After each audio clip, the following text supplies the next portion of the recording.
Welcome in. To start us off today, I want you to picture something. Okay, I'm picturing it. You are scrolling through the news, right? And you see an article about this psychological phenomenon called the hipster effect. Oh, love this one. It's so good. The whole premise is that nonconformists, people who try desperately to look different, usually end up looking exactly the same. Right, they all just adopt a different uniform. Exactly. But here is the kicker. The publication that ran this story back in 2019, which was the MIT Technology Review, they get this incredibly angry email from a guy who is furiously threatening to sue them. Oh, wow. Yeah. He is absolutely irate because they used his photo at the top of the article without his permission, and he claims they are slandering him by calling him a hipster. Of course.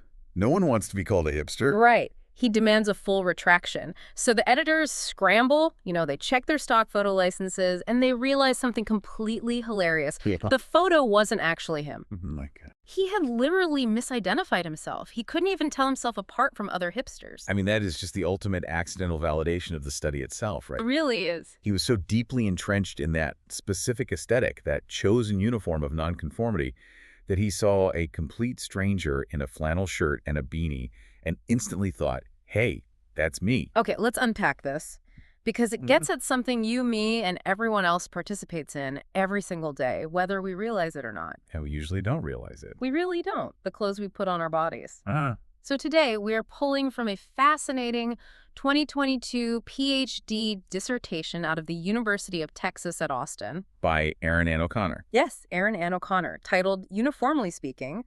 And the mission of this deep dive is to explore the hidden material language of what we wear. It's such a rich topic. It is. We are going to start by looking at how corporations engineer the uniforms of service workers to manipulate our desires. And then we're going to turn the mirror back on you, the listener. Right, because we want to decode how your carefully chosen work-from-home outfit or your office attire isn't just expressing your thoughts. It is actually doing the thinking for you and managing your social reality in physical space. Because we tend to walk around with this assumption that clothing is just a passive reflection of who we are on the inside. Like a simple sender-receiver model of communication. Exactly, like I am a quirky person, therefore I wear a quirky shirt. But this research absolutely shatters that idea. It really does. It shows that clothing, and specifically uniforms and uniform dressing, is an active material force. It actually creates the reality it claims to just be representing. I love that idea, but I do want to push on it a little bit. Sure. How exactly does a piece of fabric actively create reality? I mean, is there hard proof that clothes aren't just, well, clothes? There is, actually. There's this fascinating historical study from 1974 by a researcher named Leonard Bickman that perfectly illustrates this. 1974, okay. Yeah, he ran a street experiment where he had a research assistant ask random strangers on the sidewalk to do minor, slightly annoying tasks. Like what? Like pick up a piece of litter or step away from a bus stop. And when the assistant wore regular civilian clothes, about 19% of people obeyed him. Which makes sense. Most people are just going to ignore a random guy giving them orders on the street. Right. But when they had that exact same assistant wear a guard's uniform, compliance shot up to 38%. Yeah. It doubled. Wow. Just from changing his shirt and putting on a badge. Yep. But I imagine there is a limit to that, right? You can't just put on any uniform and suddenly become a dictator of the sidewalk. Exactly. And that is where the study gets really brilliant. They had the assistant wear a milkman's uniform next. A milkman. Yeah. Now, in 1974, a milkman was a very common, recognizable sight. But when he wore the milkman's outfit, compliance actually dropped below the civilian level. Wait, really? Yes. He got less respect and less obedience than a guy just standing there in street clothes. That is wild. So people were actively dismissing him because of the milkman uniform. Which completely upends our assumptions. It proves that uniforms don't just automatically grant power or authority simply by being a uniform. The power is entirely tied to the specific rhetorical style of that clothing. So the guard's uniform commands obedience. And the milkman's uniform signals subservience, or it just tells the brain, ignore this person, they're part of the background. What's fascinating here is a concept called performativity. Okay, performativity. That sounds a bit like an academic buzzword. Can you break that down for us in plain English? I can. Simply put, it means that putting on a uniform isn't just slapping a label on yourself. It is an action. The saying is the doing. The saying is the doing. Think about when a judge bangs a gavel and says, "Court is in session. Mm. Those aren't just descriptive words. The words themselves actually create the reality of the court being in session. Oh, I see. Clothing works the exact same way. By putting on a specific uniform, you are actively creating and structuring the social dynamic in real time. You are physically projecting a reality into the world. Yes. And looking at recent history purely from a visual and psychological standpoint, and I want to be very clear here, taking the actual politics completely out of the equation for a second. Right, just looking at the source material. Exactly. We aren't endorsing any viewpoints here, just reporting what the dissertation observes. You see this exact dynamic with things like red Maguier hats or the medical masks during the COVID-19 pandemic. Oh, absolutely. Regardless of where anyone listening stands on those political or social issues, visually, those items functioned as immediate, highly charged rhetoric. That is a perfect example of performativity in action. Right. Because those items instantly dictated social interaction. Right. Before a single word was spoken, Yeah. putting on that hat or that mask established community boundaries. It signaled belonging, it signaled opposition, and it completely altered the atmosphere of the physical space. Just by wearing a piece of fabric. Exactly. That is the power of a uniform. Whether it is an official one handed down by an employer or a collectively adopted one, it signals an imaginary community. But that power doesn't have to be divisive or confrontational, does it? No, not at all. Yeah. In fact, it can be profoundly protective and empathetic. Oh, I like that. There is a beautiful concept here called emplacement, which is how our sensing bodies and our clothes physically transform the environments we inhabit. How does that work in practice? Well, the source text shares an anecdote about a middle schooler in Norway. She was a Syrian Muslim refugee who dressed modestly, but she didn't wear his hijab. Okay. And she confided in her 3 white Norwegian friends that she felt singled out, invisible, and teased because her clothes were so different from everyone else's. Oh, that is heartbreaking. I mean, middle school is already a minefield without feeling completely visually isolated. It really is. But in the days following that conversation, her 3 friends quietly changed their entire wardrobes. Just like that. Just like that. They didn't make a big announcement. They just started wearing loose-fitting, long-sleeve tops and leggings under their skirts. Wow. They adopted her style to create a uniform with her. They used the rhetorical style of uniforming to shield her. By making her style the baseline for their friend group, they made her less remarkable to the bullies. That is so smart. They actively managed her safety and altered the emotional and physical environment of that school hallway just by changing their clothes. That is the material force of uniforming. That story really highlights the protective, deeply human side of blending in. But there is a whole other side to uniformity, isn't there? Oh, definitely. One that is heavily engineered by corporations to manipulate how we feel and where we spend our money. Which brings us to the drive-through window. Yes. The fast food industry is built entirely on uniformity. It assures customers that the product is safe, predictable, and identical whether you are in Tokyo or Toledo. But if we look closely at 3 distinct chains, White Castle, Burger King, and McDonald's, we can see how their uniform designs are doing heavy rhetorical lifting to manage our perceptions of the people making our food. Here's where it gets really interesting. Because I don't think any of us are looking at the person handing us a bag of fries and analyzing their outfit. We really aren't. So if these companies are trying to manipulate our perception, how does a place like White Castle do it? Because honestly, when I think of late-night sliders, I am not exactly thinking about high fashion. You'd be surprised. Yeah. White Castle actually collaborated with a high-end luxury designer, Telfar Clemens, to completely redesign their employee uniforms. Wait, Telfar. Yes, Telfar is a massive name in fashion. They are famous for creating the Bushwick Birkin bag. Okay, I know that bag. And they didn't just design a standard boring polo shirt for White Castle. They embraced what they call an OG loyalty style. OG loyalty, what does that look like? The uniforms feature custom durags for the staff. And the promotional photography was done by an artist named Elliot Jerome Brown Jr., who usually shoots Black celebrities and musicians. Wait, so a fast food chain deliberately leaned into luxury streetwear? Why? Because it is a brilliant and complex move to build authenticity. Telfar is a Black-owned, queer-owned luxury brand that explicitly embraces Black style and hip-hop culture. Okay, I am following. By bringing that aesthetic into the White Castle uniform, it signals directly to what the brand calls the real ones. It acknowledges that White Castle has historically been a late-night staple in low-income Black neighborhoods. That makes total sense. The uniform creates an imaginary community where the minimum wage worker behind the counter and the high-fashion consumer buying a Telfar bag share the exact same cultural cachet. That is fascinating. It visually elevates the worker while giving the fashion brand incredible street credibility. It's a mutual exchange of authenticity.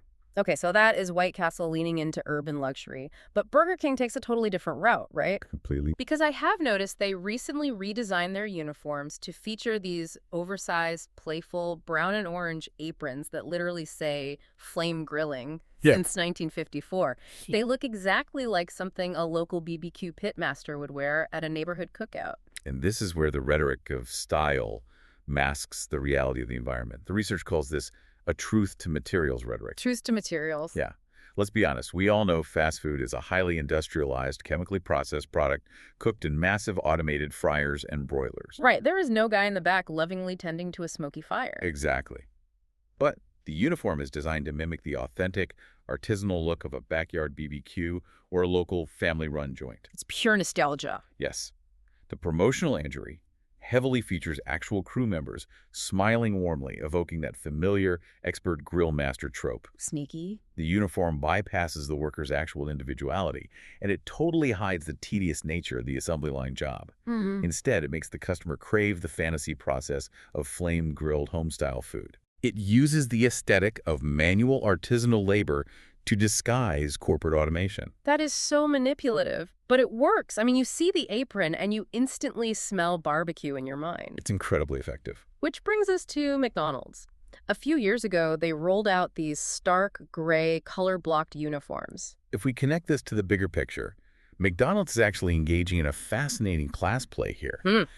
They are utilizing quiet luxury, or what researchers call patrician signaling. Wait, hold on. Really? Yes. Because when I think of those stark gray uniforms McDonald's rolled out, my mind immediately goes to a bleak dystopian sci-fi movie.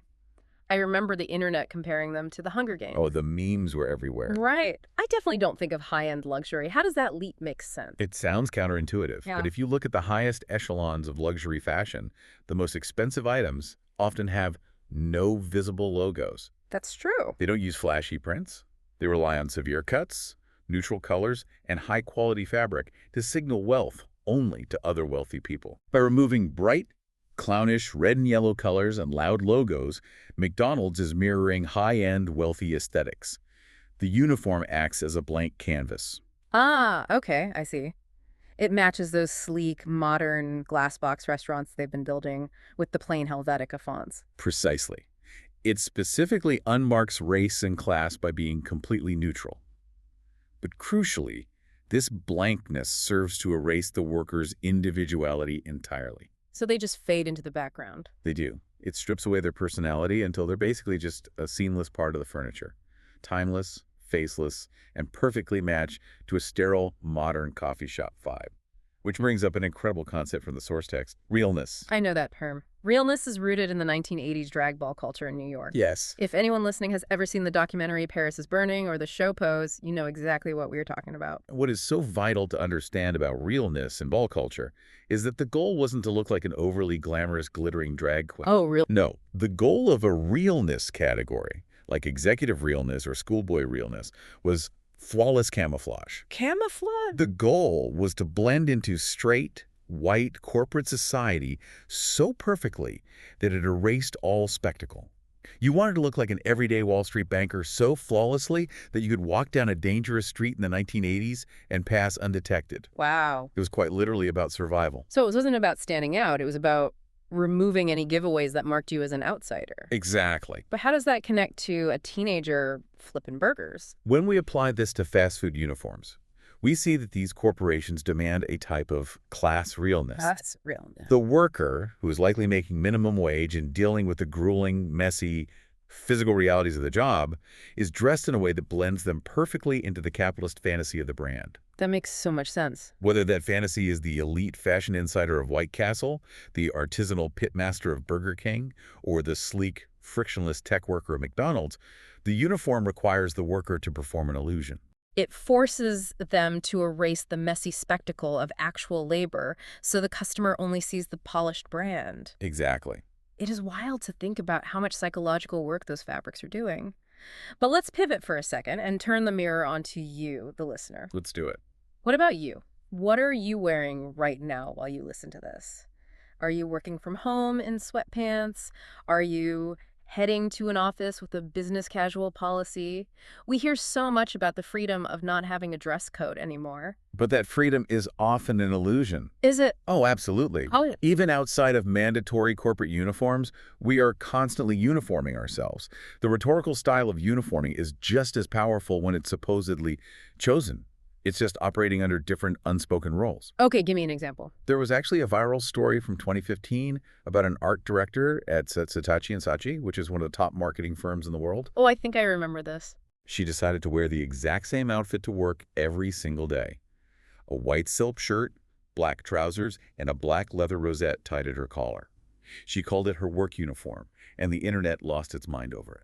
So, what does this all mean? If we aren't being forced to wear a uniform by a fast food boss, why do we actively flock to them? Why did she want to wear the exact same thing every day? It comes down to group identity and what sociologists call horizontal signaling. Horizontal signaling. We desperately want to belong, and we use intense, microscopic rules to prove we are part of an in-group. For example, look at the phenomenon of sorority door stacks at universities. Oh, I've seen videos of this on social media. It is an eerie Stepford-like perfection. Dozens of young women wearing exactly the same outfits with the same curled hair, singing in perfect unison. Right, but the uniformity there is highly monitored. There are microscopic differences that enforce legacy and status within the group. Like what? A specific type of jewelry, or the exact shade of a shoe. It looks identical to an outsider, but to an insider, those minute details are fiercely regulated to manage the hierarchy of the group. That makes sense for college students trying to fit in, but what about adults? Surely we grow out of that. We really don't. Adults do the exact same thing, just with higher price tags. Yeah. The research breaks down the Park Slope mom uniform, referring to a very wealthy neighborhood in Brooklyn. Okay, what is the Park Slope mom wearing? The staples of this chosen uniform are a pair of $450 number 6 clogs $450? and a $140 woven strap from a brand called Salt, which they attach to a luxury designer bag. Wait, $450 for clogs. To anyone else, a clog looks like comfortable, almost working-class footwear. And a woven strap looks like a cheap camp friendship bracelet. And that is the ultimate example of horizontal signaling. Wealthy people are using highly expensive anti-fashion to signal to each other that they reject flashy mainstream materialism. Oh, I see. They are contrasting themselves with the typical luxury consumer, someone covered in Gucci logos, by adopting elements of working-class utility. Yeah. But at a price point, that keeps the exclusivity intact. It is a highly coordinated, self-imposed uniform that manages class boundaries just as rigidly as a country club dress code. Exactly. And that perfectly explains the two biggest chosen uniform trends of the 2010s. Normcore and basic. Oh, definitely. Because both of these trends were basically seeking the exact same thing, which was ultimate unremarkability. Yes. Normcore was all about wearing $64 New Balance sneakers, washed-out dad jeans, and blank sweatshirts. It was an embrace of bland, suburban anti-fashion. Then you had basic, which was associated with Ugg boots, black leggings, and pumpkin spice lattes, just blending in. They were aiming for the exact same visual unremarkability, but they were treated so differently by the broader culture, and it reveals some really deep biases. Right. Normcore was seen as cool and intellectual, while basic was treated as a cultural punchline. Why? Because of the hidden gender and racial biases encoded in the style. Normcore was famously modeled after the aesthetics of wealthy white men. Think Steve Jobs in his turtleneck or Jerry Seinfeld. Right. The tech visionary look. Because of that association, it was praised as smart, adaptable, and tech-savvy. It was framed as a deliberate intellectual choice to move past fashion. But basic was coded as white, feminine, and suburban. And Therefore, it was heavily mocked as boring, uninspired consumerism. It reveals a deeply ingrained societal view. The white male aesthetic is considered the ultimate blank slate. It's seen as a neutral baseline that allows the mind to be free, while the feminine equivalent is dismissed as frivolous. That idea that you have to physically strip away your outward identity to free up your brain is such a massive part of modern work culture. It really is. We literally call them life hacks. We tell ourselves that if we just eliminate decision fatigue by wearing the same thing every day, we will be more productive. There is actually a wild historical example of this exact mindset. Let's hear it. When the famous author Victor Hugo was facing a massive, tight deadline to finish The Hunchback of Notre Dame, he was struggling with distraction. Relatable. So he literally locked all of his formal clothes away in a chest, and he forced himself to wear a giant, gray knitted shawl from head to toe. No way. Yes, he effectively put himself in a uniform prison. Without his outdoor clothes, he wouldn't be tempted to leave the house, and it forced him to just sit and write.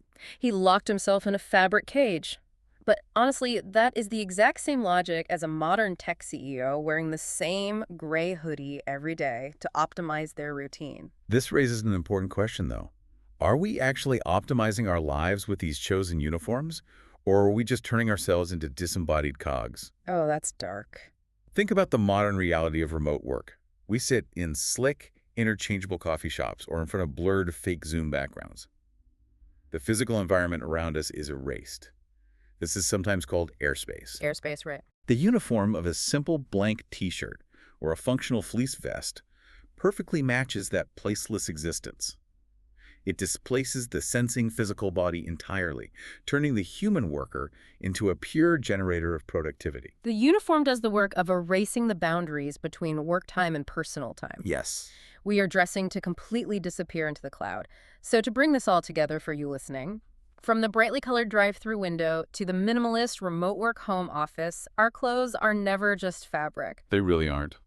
They are an incredibly potent material force. They place us in strict social hierarchies, they dictate how we think and behave, and they physically manage our bodies in physical space. Exactly. The next time you wake up and throw on your favorite, supposedly thoughtless outfit, whether it's your work-from-home sweatpants or your company-issued polo, remember that you are actively participating in a rich, historical language of style, class, and performativity. You are letting your clothes speak for you, and sometimes think for you. And that leaves us with something fascinating to consider as we move forward. What's that? This research focuses heavily on the physical garments we wear in physical spaces. But our lives are increasingly moving into virtual reality and digital workspaces. Very true. People are now spending real time and real money customizing the uniforms of their digital avatars in the metaverse. Oh, wow. Yeah. If our physical uniforms have historically managed our social reality, what happens when the digital realm takes over?